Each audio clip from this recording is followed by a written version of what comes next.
marché des polyvalentes est en pleine ébullition à l'heure actuelle. On a décidé aujourd'hui de mesurer l'une des principales actrices françaises, la Peugeot 208, à ce que l'on pourrait considérer comme un nouvel outsider, Pierre. Oui, on connaît déjà les Opel Corsa, on connaît ça la Ford Fiesta, qui est la menace européenne. Ouais. Mais il y a aussi des concurrents qui viennent de beaucoup plus loin, notamment de Corée du Sud. Il y a la Kia Rio, qui a été renouvelée en 2011, et qui a vraiment des dents qui rayent le parquet. Alors on va voir tout de suite si elle a ses chances face à la petite française.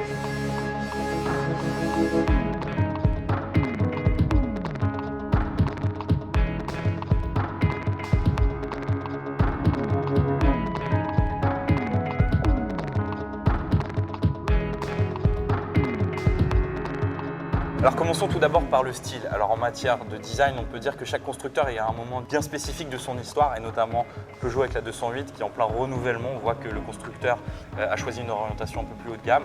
On voit que l'avenir dessine des modèles un peu plus sympas, comme par exemple le 2008. Peugeot a vraiment fait un effort de ce côté-là.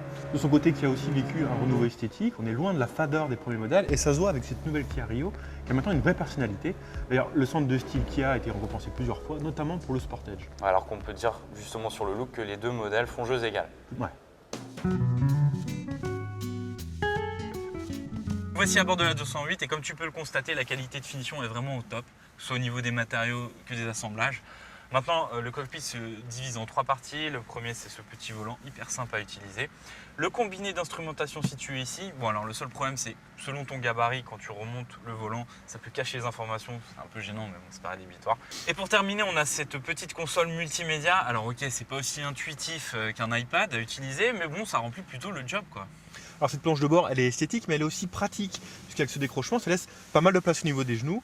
À l'arrière, la banquette est creusée pour laisser de la place un petit peu au niveau de la tête. Et pour terminer, le volume de coffre atteint 285 litres. Nous sommes maintenant à bord de cette nouvelle Kia Rio. Alors tu vois, c'est bien plus austère, on a vraiment l'impression qu'il y a une génération de différence. On notera quand même deux petites originalités. Ces boutons, quelque chose de tout à fait sympathique et originaux. Et puis cet arrangement de compteur qui est très Porsche. Ouais, alors en matière d'habitabilité, ça reste correct à l'avant. À l'arrière, c'est un peu plus restreint qu'à bord de la 208. Et pour terminer, ce qui me choque moi, c'est que cette voiture fait 10 cm de plus et offre un volume de coffre de base plus petit que la 208. On a 224 litres. Mais heureusement, il y a des rangements disponibles sous le plancher. Et là, on grimpe de 60 litres pour atteindre l'équivalent de la 208, c'est-à-dire 288.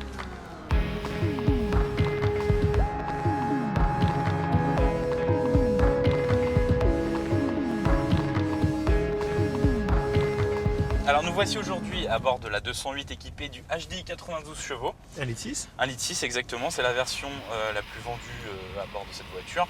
Donc voilà, c'est un moteur avec beaucoup de qualité mais quelques petits défauts. Ouais. Comme par exemple son couple à bas régime, c'est vrai qu'on aurait aimé un peu plus de consistance. Pour la ville, ça aurait été un peu mieux. Mais bon, pour le reste, 230 Nm. 230 Nm, exactement. Ouais. Donc c'est un moteur qui se tire plutôt bien dans toutes les situations, qui a une consommation peut-être un poil plus gourmande que par rapport à la Rio. Mais bon, la voiture est très légère et ça c'est renforcé aussi par ce petit volant. Tu m'as remarqué. Ouais. Ça renforce sincèrement, c'est pas juste psychologique, ça renforce vraiment l'agilité de la voiture. Voilà, donc autant te dire qu'en ville c'est un régal à utiliser, à manier, à garer, à stationner. Et en prime sur les grands axes, et ben, je trouve que le châssis est vraiment calibré aux petits oignons. Un très bon compromis entre souplesse et fermeté. Vraiment, Peugeot a très bien travaillé.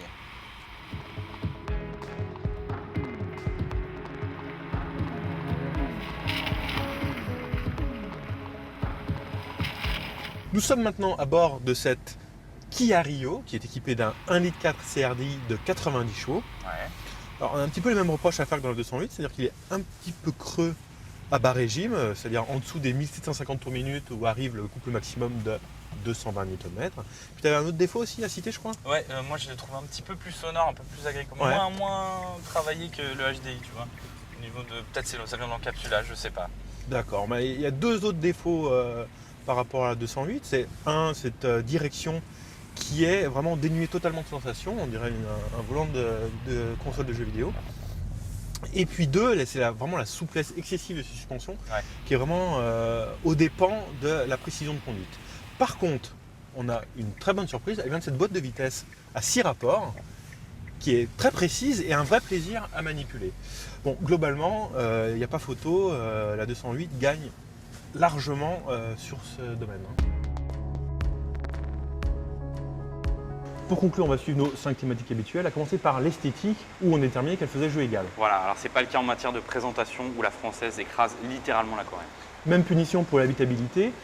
208 a beau faire 10 cm de moins, on est beaucoup mieux à l'intérieur. Exactement. Et alors là, si on aborde le thème du dynamisme, la française domine de la tête et des épaules en termes d'agrément de conduite, même si les prestations de la Rio sont plutôt correctes. Par contre, s'il y a bien un domaine où le constructeur coréen est vraiment très fort, c'est au niveau de l'équipement, malgré des tarifs en nette augmentation. Alors justement, les tarifs, venons-en fait. Nos 2 modèles d'essai tournent autour des 19 000 € environ, seulement quelques centaines d'euros les séparent. Par contre, il ne faut pas oublier cette fameuse garantie de Kia de 7 ans. Ouais, un argument massue qui ne suffit pas malheureusement à détrôner la française qui remporte ce comparatif et on lui prédit selon nous un très bel avenir.